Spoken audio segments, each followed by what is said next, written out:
दीपाली ताईला गेमच नाही कळत. दीपाली ताईला कुठल्याही टास्कचे सूत्र, नियम काहीचच कळत नाहीत. दीपाली ताईचं एकच रट्टापट्टी असते.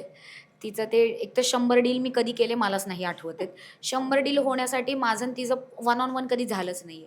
एक तो घोड्यावाला नॉमिनेशन टास्क होता, ज्याच्यामध्ये मी तिची एक डील मी तिला दिली होती, की मी तुला कॅप्टन्सीमध्ये हेल्प करेल.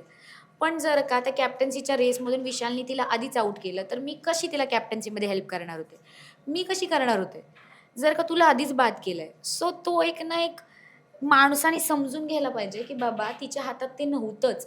त्याच्यानंतर सुद्धा नॉमिनेशनला मला तिलाच टाकायचं होतं. पण मी तिला नाही टाकलं, की जर का ते राहिलं तर ॲटलीस्ट आपण इथे कुठेतरी कव्हर अप करू. हं. सो 100 डील कधीच झाल्या नव्हत्या. माझ्या ज्या डील झाल्या होत्या प्राजक्ताताईसोबत, मी रोशन दादाला काढून मी प्राजक्ताताईसाठी उभी राहिली होते. डील होती म्हणून भावाला साईडला काढून. त्याच्या आधी करणसाठी सुद्धा करणला मी कॅप्टन्सीसाठी टोळीतले 3 मेंबर होते. विशाल गाजरवाला टास्क. विशाल, अनुश्री, रोशन दादा. त्यांना साईडला काढून मी करणसाठी लढले होते. कारण डील. मी माझ्या डीलवरनं कधीच फिसकटले नाही. पण दीपाली ताईला सूत्रच कळत नाहीत टास्कमधले, त्यात मी काहीच नाही करू शकत.